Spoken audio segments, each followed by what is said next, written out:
आपके YouTube channel mathematics solution में आपका स्वागत है। आज मैं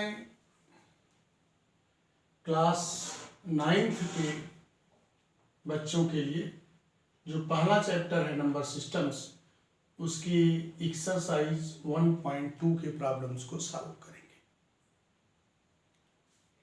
इन प्रॉब्लम्स को सॉल्व करने से पहले थोड़ा सा आपको ये चीज़ बता दें, चूँकि यहाँ रेशनल इरेशनल की बात हो रही है, तो ये आपको बता दें कि नंबर सिस्टम है क्या और कैसा। तो आपके लिए बताए हैं क्या नेचुरल नंबर। नेचुरल नंबर्स क्या हैं? वे नंबर्स जो काउंटिंग नंबर्स हैं, यानी counting numbers are known as natural numbers, जो हमारे लिए काउंटिंग में यूज होते हैं 1 2 3 4 5 6 इस टाइप के, वो नेचुरल नंबर्स हैं। दूसरी चीज आपके लिए जैसे इंटीजर्स बताए गए हैं,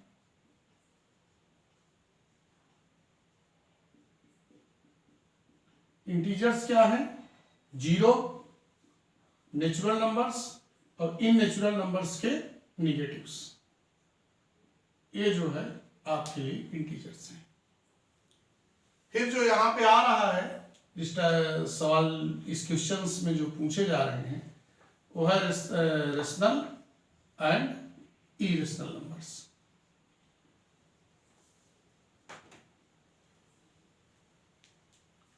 ठीक, रेशनल नंबर्स क्या है? वे नंबर्स जिनको P/Q के फॉर्म में लिख सकें, P और Q दोनों क्या हो? इंटीजर्स हो और Q नॉट इक्वल टू 0, वो वे सभी नंबर्स हैं रेशनल नंबर्स। और जो इस क्राइटेरिया को या इस कंडीशन को, इस डेफिनेशन को होल्ड नहीं करते हैं, वे इरेशनल नंबर्स कहलाते हैं। जैसे हमने कह दिया √2, √3, √5, ये सब जो है इरेशनल नंबर्स हैं। क्या है? इरेशनल नंबर्स हैं। ये सब के सब इरेशनल नंबर्स हैं। यहां एक चीज और ध्यान में रखिएगा कि अगर हम निगेटिव नंबर्स को रूट में ले लें तो इमेजिनरी नंबर्स होते हैं, ये रियल नंबर्स नहीं होते। यानी निगेटिव नंबर्स का रूट निकालना संभव नहीं है आपके लेवल पे, 9th और 10th के क्लास के लेवल पे। तो यहां जो पहला क्वेश्चन है वो क्या है? कह रहा है कि every rational number is real number. Real number की डेफिनेशन जिस समय आपको बताया गया रियल नंबर के विषय में, ये कहा गया कि रियल नंबर के अंतर्गत कौन कौन से नंबर आएंगे? रेशनल नंबर्स आएंगे, टोटल रेशनल नंबर और प्लस इरेशनल नंबर। इन्हीं दोनों से मिलकर रियल नंबर बनता है। इन्हीं दोनों से, कौन कौन से? रेशनल और इरेशनल से मिलके। तो सीधी सी बात है कि रेशनल क्या है, इरेशनल क्या है? वो रियल ही है। तो every rational number is real number, ये जो स्टेटमेंट है ये ट्रू है, क्योंकि रियल नंबर के दो पार्ट होते हैं, एक रेशनल एक इरेशनल। इसका मतलब हो गया कि टोटल रेशनल नंबर भी रियल है और टोटल इरेशनल भी रियल है। तो पहला जो हमारा स्टेटमेंट है दैट इज ट्रू। अब दूसरा है करा every point on the number line. देखिए ये आपका नंबर लाइन हो गया, ये नंबर लाइन है। नंबर लाइन पे ये आपके पास 0 है और हम राइट साइड में पॉजिटिव नंबर्स को लेते हैं और लेफ्ट साइड में निगेटिव नंबर्स को लेते हैं। ये नंबर लाइन है, इंटीजर्स इस पे रिप्रेजेंट किया गया है। करा every point on the number line, इस नंबर लाइन पे चाहे जिस पॉइंट को ले, कह is the form of √m। क्या उसको हम √m के फॉर्म में लिख सकते हैं? नो, ऐसा नहीं हो सकता। यहां करा ना यम नेचुरल नंबर है, यम नेचुरल नंबर में है, इसका मतलब है यम पॉजिटिव है। ये जो निगेटिव नंबर्स हैं, ये जो हमारे पास निगेटिव नंबर्स हैं, ये जो है √m के फॉर्म में नहीं लिखे जा सकते। जो निगेटिव नंबर्स हैं इनका यानी हम स्क्वायर रूट नहीं निकाल सकते हैं। अभी अभी हम जस्ट आपको बताया कि निगेटिव नंबर्स का जो स्क्वायर रूट है वो नहीं निकाला जा सकता है रियल नंबर के रूप में। तो इसलिए क्या है कि every point on the number line is of for root m where m is natural number. ये भी हमारा स्टेटमेंट सही नहीं है, दैट इज फॉल्स। फिर लास्ट में तीसरा स्टेटमेंट है every real number is irrational. ये भी हमारा स्टेटमेंट क्या है, रॉन्ग है, फॉल्स है। क्यों? क्योंकि every rational number is real number, ये तो सही है, ठीक। लेकिन जो रियल नंबर्स हैं वे रेशनल नंबर होंगे, इरेशनल नंबर होंगे, ये सही नहीं है। क्योंकि रियल नंबर में रेशनल नंबर भी है, रियल नंबर रेशनल भी हो सकता है और इरेशनल भी हो सकता है, ठीक। तो हम कहें कि नहीं, जितने रियल नंबर हैं सब के सब इरेशनल हैं। अगर सभी रियल नंबर इरेशनल हो गए तो रेशनल कौन होगा? इसका मतलब है कि हमारा जो ये स्टेटमेंट है ये गलत है, फॉल्स है। क्योंकि सभी जो रियल नंबर्स होते हैं ना तो वे इरेशनल हो सकते हैं ना तो रेशनल हो सकते हैं, बल्कि क्या होंगे, उसमें से कुछ रेशनल होंगे, उसमें से कुछ इरेशनल होंगे। ये बात अलग है कि सभी रेशनल नंबर जो है रियल नंबर होते हैं और सभी इरेशनल नंबर जो है वो भी रियल होते हैं। लेकिन सभी रियल नंबर न तो रेशनल होंगे न तो इरेशनल होंगे। तो ये भी हमारा जो स्टेटमेंट है वो क्या है, फॉल्स है। अब कह रहा है कि are the square roots of positive integers is irrational, irrational. कह रहा है कि स्क्वायर रूट अगर हम पॉजिटिव इंटीजर्स का निकालें, पॉजिटिव इंटीजर्स कौन है, नेचुरल नंबर्स, यही तो पॉजिटिव इंटीजर्स हैं। कह रहा है अगर इनका स्क्वायर रूट निकालें तो क्या वो क्या होंगे, इरेशनल होंगे? नहीं। अरे भाई 4 का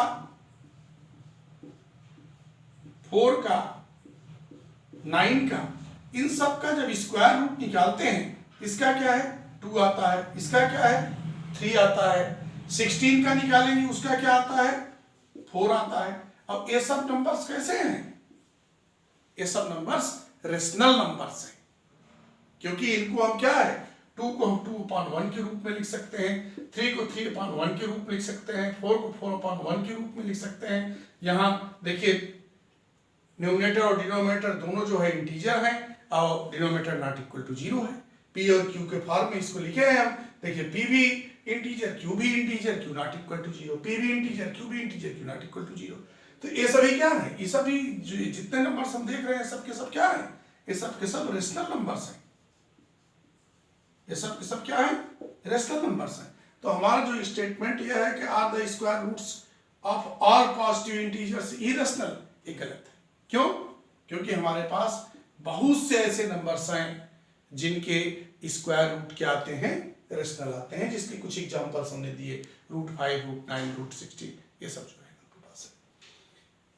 अब इसके बाद देखिए थर्ड क्वेश्चन आपके पास है, क्वेश्चन नंबर थर्ड है। थर्ड और फोर्थ दोनों एक ही टाइप के क्वेश्चन हैं कि हमको इरेशनल नंबर को ग्राफिकली यानी नंबर लाइन पे रिप्रेजेंट करना है।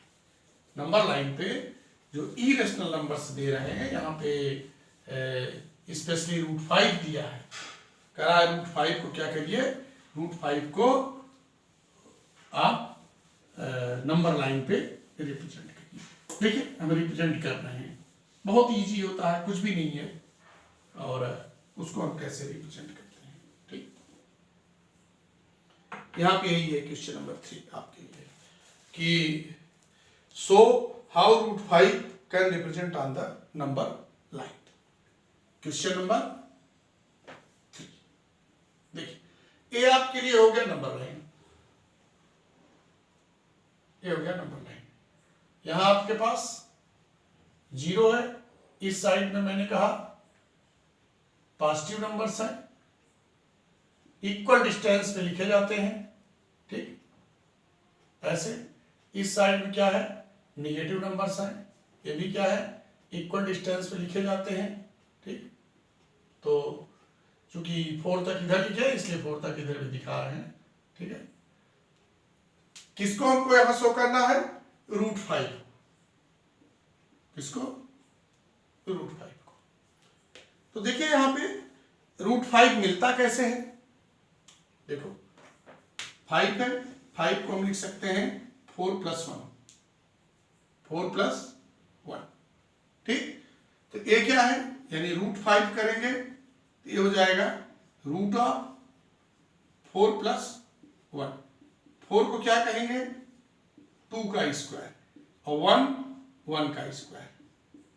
सभी जो भी 9th के बच्चे हैं, 9th और 10th के, हम ये बार बार कहेंगे कि 1 से लेके 25, 1 to 25 स्क्वायर्स जरूर याद रहना चाहिए।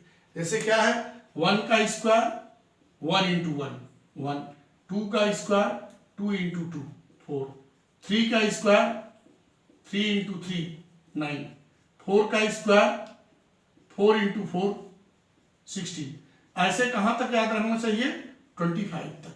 25 का स्क्वायर 25 × 25, ये क्या होता है? 625, ठीक।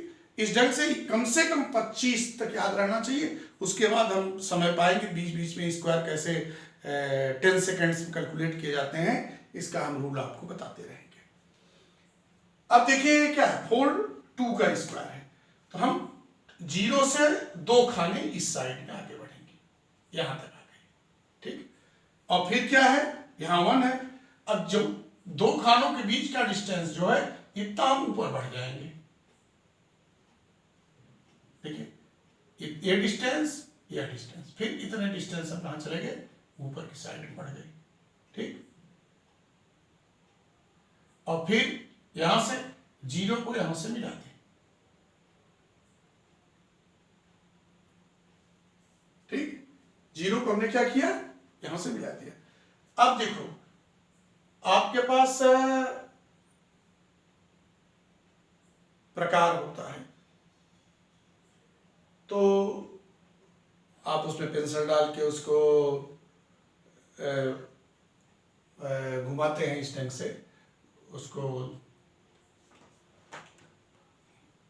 तो आर्क लगाते हैं। या ना हो आपके पास तो कोई, ठीक है, क्या उसको बोलते हैं? कंपास बोलते हैं शायद, या कुछ ऐसे बोलते हैं इंग्लिश में उसको। तो उसकी सहायता से क्या करेंगे आप? यहाँ पे उसका पिन रखेंगे और यहाँ से उसका वो जो पेंसिल वाला होता है ऐसे आर्क लगा देंगे। ऐसे जब आर्क लगाएंगे तो जिस पॉइंट पे जाके कट करेगा, ठीक है, जिस पॉइंट पे कट करेगा, यही कौन सा पॉइंट है? √5, ठीक। यही पॉइंट क्या होगा? √5, ठीक। तो ये देखिए हम आपको दिखा रहे हैं, देखिए ए है, ठीक है। तो अभी देखते हैं पेंसिल वगैरह आसपास होगी तो, या पेन है, हमारे पास एक पेन है, इसका हम यूज कर ले रहे हैं यहाँ पे। तो इस ढंग से हम आपको दिखा दे रहे हैं। ये तो पेन थोड़ा सा मोटा पड़ रहा है, इसमें जा नहीं रहा है, तो ठीक है। ये पेंसिल देखिए, हमको एक पेंसिल मिला है, एक पेंसिल, इसका उपयोग कैसे करते हैं देखिए। ये ढंग से करेंगे, इसको कहाँ रखेंगे? यहाँ पे, नोकीला वाला, ये यहाँ पे, ठीक। थोड़ा सा और बढ़ा लेंगे आप एग्जैक्ट जब कॉपी कैलकुलेशन करेंगे तो। देखिए यहाँ से फिर ऐसे क्या करेंगे? इसको यहाँ पे स्थिर करके इसको यहाँ से ऐसे आर्क लगा देंगे, ठीक है।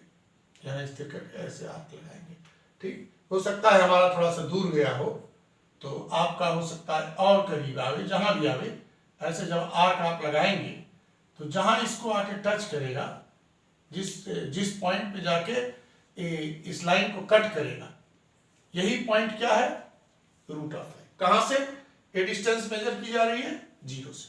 0 से जो यह डिस्टेंस है, हाथ हमारा हिल जा रहा है, या 0 से ये जो डिस्टेंस है दैट इज √5, ठीक। तो यही नंबर लाइन पे √5 का रिप्रेजेंटेशन है, यानी नंबर लाइन पे इस ढंग से हम इसको रिप्रेजेंट करते हैं। एक यही आपको बतावें कि एक और क्वेश्चन आपके लिए यही दे दिया है क्वेश्चन नंबर 4 करके दिया है, और वह ये है कि एक चेन आप जनरेट करिए, कर रहा है इस टाइप से, यानी √2 के लिए, √3 के लिए, √5 के लिए, √4 के लिए। देखिए यहाँ ये कह रहा है क्वेश्चन नंबर 4 आपका जो है, क्वेश्चन नंबर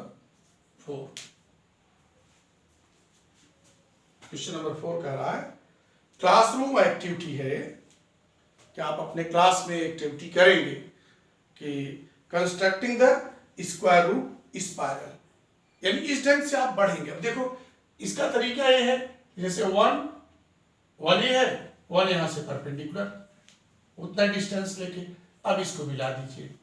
तो पाइथागोरस थ्योरम क्या कहता है, देखो पाइथागोरस थ्योरम ये कहता है कि 1 यह है, 1 यह है, तो किसके बराबर होगा, √2 के बराबर होगा। अब यहां से आर्क मारिए, ठीक है, अंदर की तरफ हम लिख दे रहे हैं, यहां से आर्क लगाएंगे तो कहां आ गया, ये जो पॉइंट है ये √2 को रिप्रेजेंट कर रहा है। अब देखिए √3 को रिप्रेजेंट करना है तो यहां से क्या करेंगे, 90 डिग्री पे 1 यूनिट ले लेंगे। देखिए 1 यूनिट ले लिए। अब पाइथागोरस और ये √2 है, अंदर की तरफ लिख दिए हैं। अब देखिए इसको यहां से मिला दिए हैं, थोड़ा सा बढ़ा दे रहे हैं, ठीक, जिससे आपको दिखे। तो ये जो डिस्टेंस है इसको हम थोड़ा सा बड़ा कर दे रहे हैं कि ये आपका 0 है, तो यहां हम ले रहे हैं, थोड़ा सा दिक्कत है,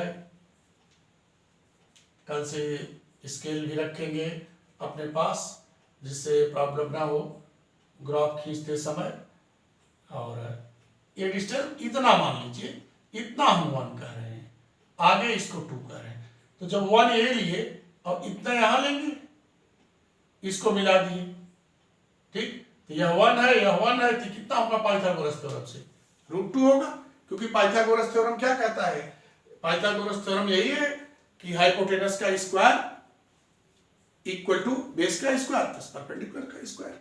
तो यह जो आर्क लगेगा वो क्या होगा, ये आर्क जब आएगा, देखिए ये आर्क आके यहां लगेगा, तो यह पॉइंट क्या है, √2 है।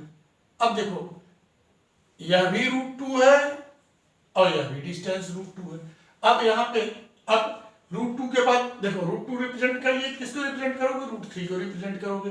√3 के लिए क्या करोगे, फिर यही 1 यूनिट यहाँ खींच दीजिए, देखिए 1 यूनिट यहाँ खींच दीजिए, फिर इसको मिला दीजिए। आपको मालूम है यह 1 है, √2 है, √2 का स्क्वायर 4 हुआ, 1 का स्क्वायर 1 हुआ, तो यह किसको रिप्रेजेंट करेगा, √3 को रिप्रेजेंट करेगा।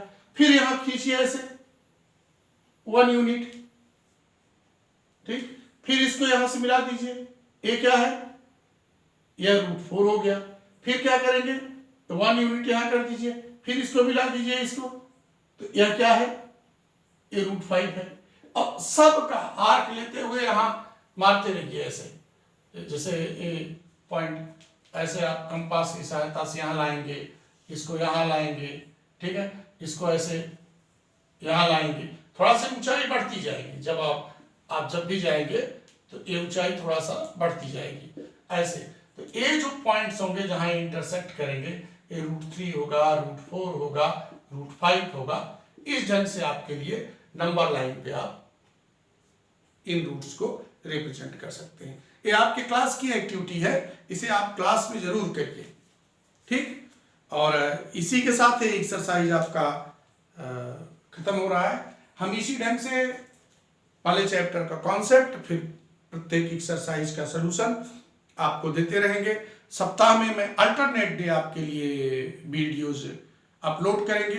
हो सकता है कि बहुत जल्दी ही यूट्यूब के माध्यम से हम आपके लिए लाइव से जुड़ें, और आपसे हमारा निवेदन है, गुजारिश है कि आप हमारे चैनल को सब्सक्राइब करते रहिए, अपने व्यूज़, अपने कमेंट्स लिखते रहिए और लाइक करते रहिए। आपके व्यू से ही इस चैनल की ताकत है। धन्यवाद।